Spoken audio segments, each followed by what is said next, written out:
Our next speaker is Dr. Bruce Ballon, Associate Professor of Psychiatry and Public Health at the University of Toronto. He is trained as an addiction psychiatrist and also as a child and youth psychiatrist. He's the head of advanced clinical and educational services for problem gambling, gaming, and internet addiction at CAMH. Also works part-time at Mount Sinai Hospital. As a highly sought-after speaker, some of you may have seen him on the agenda last week with Steve Haken. And we're delighted to have Bruce speak to us about process addictions. We've heard about substances, and now we're going to hear about process addictions. Bruce is a creative guy. He's developed a number of games, apps, and ways to illustrate the way in which process addictions can be so powerful and destructive. Bruce, thank you so much. Well, thank you very much for having me. I'm greatly honored to be part of this gathering. I think it's extremely important to battle stigma every chance we get. Now, I have a question for you, how you'd like me to do my 15 minutes. I actually made a whole bunch of points that are recorded on my cell phone that I can play right here. Or I can actually give it to you live. Or I can give it to you with a little bit of interactivity where we could actually maybe interact a bit. And I'm going to let you have a vote on that. Who wants to hear a recording? Please raise your hand. Not too many want that. Okay. Just me talking at you. Safe in your communities? Okay, a couple. The ones who are sitting in the back, of course. How about those who like to have it a little more interactive? Sorry for those who raised their hands and didn't want it that interactive. I have to go with the majority.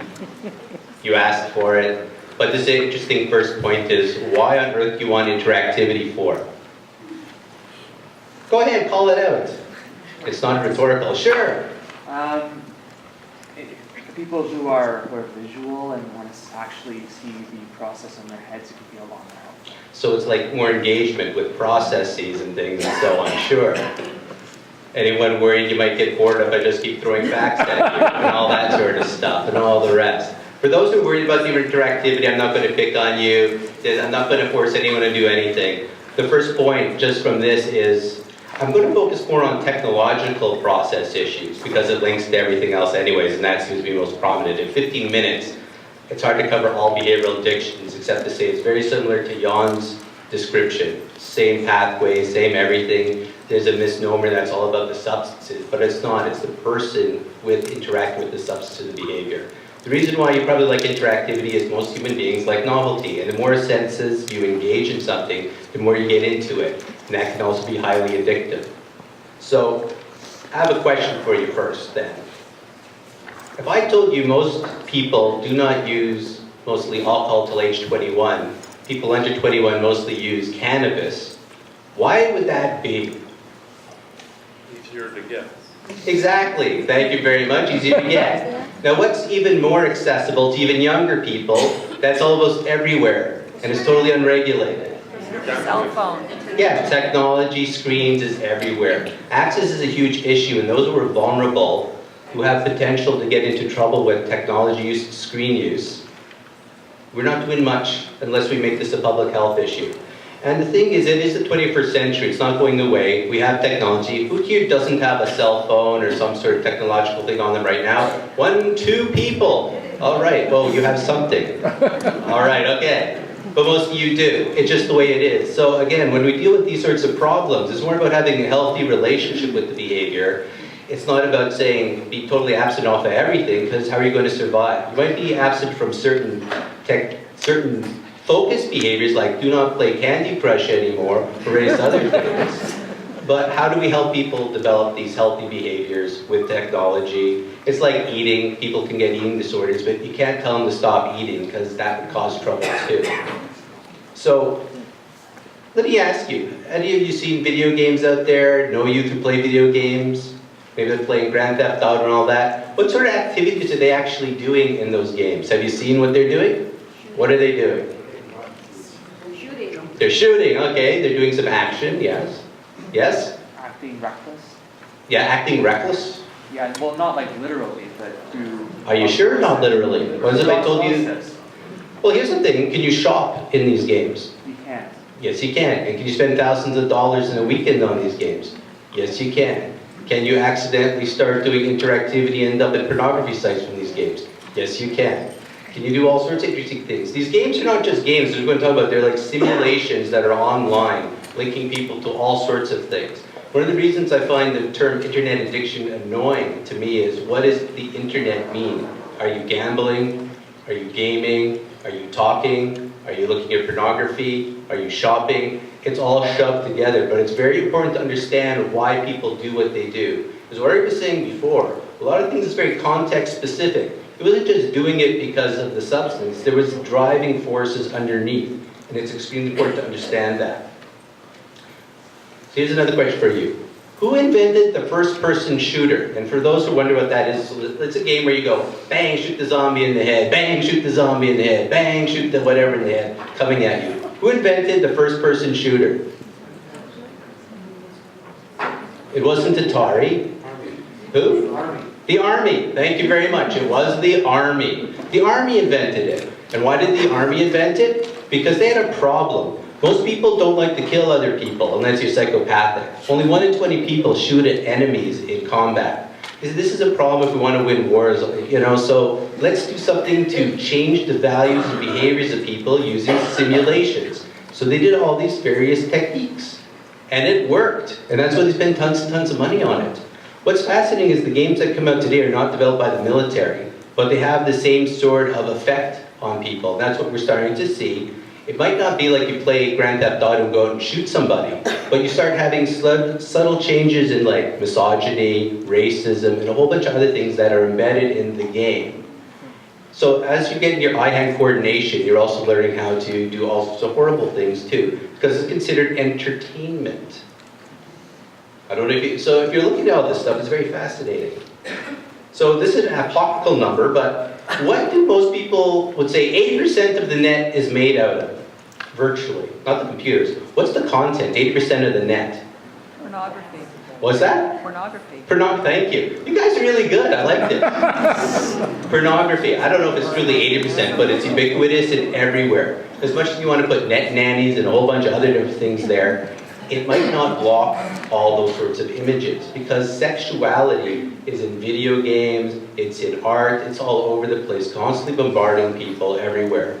In fact, you're surrounded by a whole cyber world constantly interacting with your physical world, with physical images, becoming virtual, and so on.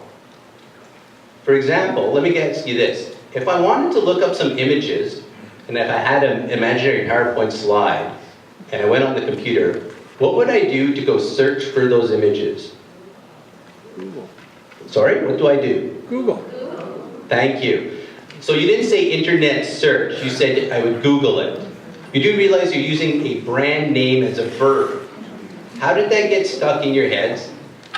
You do realize you're being programmed by media too, at a subconscious level, constantly, unless you stop and reflect. For all those who Google, I guess who uses Bing here? Does anyone know what Bing is anymore? Yeah, okay, someone uses Bing, okay. But the whole point about the whole Googling thing, there's so much being shoved into our minds from the media, it's a dangerous thing. For example, I'm going to throw a word at you and let the first image come into your mind, the first visual image. Are you ready? Here's the word. The word is addict. What did you see immediately? Sorry? Alcoholics. So alcoholic. But what do they look like? Where are they? What are they doing? What do people see? This person. Homeless, poor, disheveled, alleyway. Anyone see a needle? Crack? Okay, where'd that image come from? Hopefully by the end of this, you're going to see addictions is all strata everywhere. People can be in business suits smoking cannabis. People can have all sorts of different issues. As Ori was saying, he could look totally normal and yet be totally suffering with addiction issues. And yet this image is in our minds and it's subconscious. And this is where the stigma is. The stigma is not just outside. The stigma is within us all the time. It's just going to be there. It's by stopping and reflecting, realizing, oh, that's not totally true, but it's in my head. And if I don't become aware of it, that's how I'm going to start creating stigma towards others. It's also going to stop me from reaching out for help. I don't want to be associated with a guy living in the street, like shooting up with crack and that, but in fact, there's lots of help for people for all levels of addiction. Now, here's another question. With all these images, you're getting information tsunami constantly, bombarded constantly, all these things. How do you multitask constantly? You know, looking at, okay, a few. Who never multitasks? One person, very cool. Question. Who here thinks it's extremely important to learn the art of multitasking to survive in the 21st century, that it's an essential skill? A few.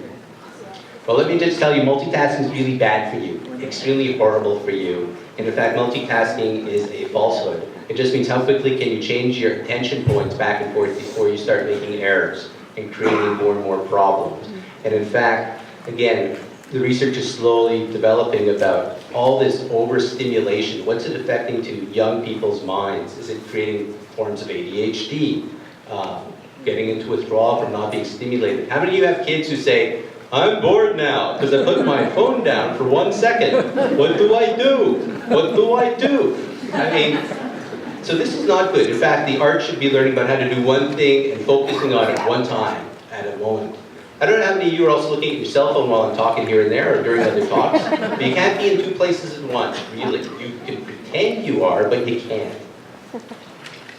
Now, you might also ask, when is this a problem, all this internet use? Anyone interested? Well, when it's a problem, don't throw a stone at me. But that's basically it. It actually has to have a functional impact. As Jan was talking about all the different harms and hazards and more specific, I just kind of make it simple for you. If the behaviors are starting to affect you physically, mentally, socially, occupationally, academically, this behavior is interfering in some negative way or onto someone else, it's worthwhile calling it a problem. I don't necessarily call it an addiction yet. You have to meet certain criteria, but if any problem starts to develop, it's worthwhile probably investigating getting help for it. Don't let the word addiction suddenly stop blocking you. It's like, well, again, how many of you actually watch Netflix here and there? Anyone binge a bit? Or, you know, it's like 10:30, you know you gotta work tomorrow. And you know what I'm talking about, right? Oh, let's watch 5 more minutes. 5 more minutes. But then, yeah, and then you're tired next day. It's these subtle things. So that's what is the problem. And again, there's a whole spectrum. And what Jan was talking about applies to this as well. So let me ask you what's more addicting. Online chatting, World of Warcraft, or eBay auctioning? What is more addicting? Online chatting. Online chatting. Why do you say that? Because you constantly have to get your last word out. You have to get your last word out. Okay.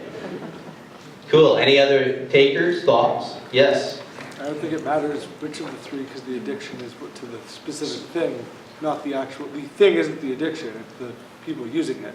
Well, there you go, yes. So it could be, it's all contextual. And in fact, people playing these video games, sometimes use it for social media. Say, I can't go talk about my emotions, but if I kill a dragon with my buddies, then I can talk about my problems with girls. But first I've got to kill the dragon.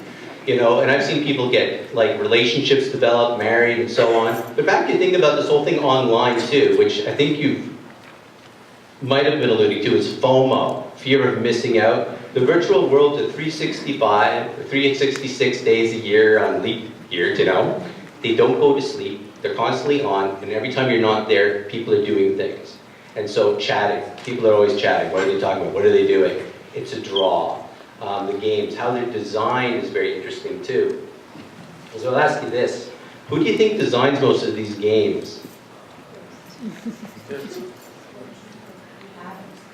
Addicts? Well, they do get people, people who actually get involved with these things. It's a very fascinating thing. But it's psychologists and so on. The same psychologists and people who develop gambling games, because they're designed to make you engage and get trapped into it if you can, because they want to make money. For example, I'll give you an example. So I had a youth who was saying, I want to get the soul-eating power. I buy these magic stones. 1 in 10,000 chance every time I buy one. No, 1 in 1,000 is actually pretty good odds. Yeah, that I'll get it. $7 a pop. So I kept buying about 1,000 of them in a row. In fact, I blew $7,000 on the weekend, really, and I didn't get it. But every time, you know, they gave me a little increase of my armor points and all that, so I was winning a little bit. But I blew $7,000 on this game. What casino game am I talking about if you walked into a casino and did the same thing? It's a slot machine. In fact, a lot of the games have all been designed with in-app purchase and so on to replicate gambling dynamics.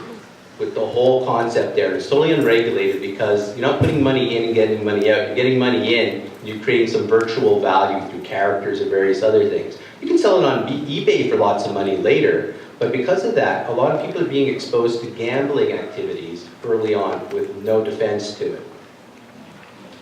Now, you might ask, who is vulnerable to this? Like as Jan's saying too, addictions in general, we're all vulnerable. It all depends on context.